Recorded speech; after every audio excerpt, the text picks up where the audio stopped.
देख लीजिए, ठीक है? हमने बताया जो हमारे सेल साइकिल होती है, जो डिवीज़न करवाने की जो सेल साइकिल होती है, वो 2 टाइप की होती है। हमारी एम फेज़ हो गई और हमारा इंटर फेज़ हो गया, ठीक है?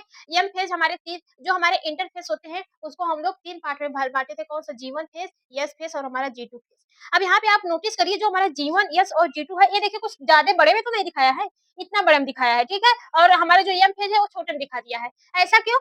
ऐसा इसलिए कि जो जितनी भी हमें सबसे ज़्यादा टाइमिंग की रिक्वायरमेंट हमको कहाँ पे होती है? यहाँ पे हमारा इंटरफ़ेस में होता है। मैंने बताया था 95% टाइमिंग हमारी कहाँ पे खत्म होती है, सबसे ज़्यादा टाइमिंग हमारी कहाँ पे लगती है, हमारी इंटरफ़ेस में लगती है। ठीक है? फिर इसके बाद आपका जो एम फ़ेज़ आता है, एम फ़ेज़ हमने बोला था कि 2 टाइप के होते हैं, एक कैरियोकाइनेसिस होता है, एक आपका साइटोकाइनेसिस होता है।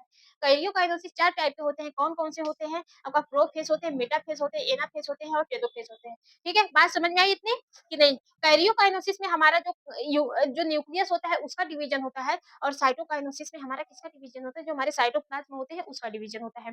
ठीक है? इतनी बात समझ में आई? फिर इसके बाद हम क्या बताए थे, देखिए अब देखते हैं जी1 फेज़ में क्या होता है। देखिए जी1 फेज़ में क्या होता है कि हमारी जो सेल होती है वो ग्रो करती है और हमारा जो हमारा यस फेज़ होता है, यस फेज़ में हमारा जो डीएनए का रेप्लिकेशन होता है, मतलब डीएनए की जो कॉपीज़ होती है, वो होती है और हमारा जो जी1 जी2 फेज़ होता है, जी2 फेज़ में क्या होता है, इसमें जो हमारे डीएनए होते हैं, डीएनए को अलग-अलग करने के लिए देखिए यहाँ पे हमारा डीएनए क्या हुआ, रेप्लिकेट हुआ, 2 कॉपी हुआ, लेकिन ये डीएनए को बाँटेगा नहीं। अच्छा, सेल डिवीज़न हमारा जी2 फेज़ नहीं करवाएगा, बल्कि सेल डिवीज़न करवाने के लिए जिस-जिस कंपोनेंट्स की ज़रूरत पड़ेगी, वो हमारा जी2 फेज़ क्या करेगा, खोज-खोज कर लाकर इसमें हमारे सेल्स में इकट्ठा करेगा।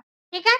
सेल डिवीज़न कौन करवाएगा? सिर्फ हमारा कैरियोकाइनेसिस में होगा। सेल डिवीज़न हमारा एम फेज़ में होगा। इतनी बात याद रखिएगा, जो हमारा इंटर फेज़ है, वो सिर्फ रिक्वायरमेंट को पूरी करती है, सेल डिवीज़न नहीं करवाती है। ठीक है? और हमारा जो एम फेज़ है, वही सेल डिवीज़न करवाता है। जैसे हमने मैगी का एग्ज़ाम्पल दिया था ना, जो मैगी बन रही है, बनाने का काम कौन कर रहा है? वो हमारा एम फेज़ कर रहा है। लेकिन मैगी बनाने के लिए जो-जो चीज़ हमको लग रही है, वो हमारा कौन दे रहा है? वो हमारा इंटरफ़ेस दे रहा है। ठीक है?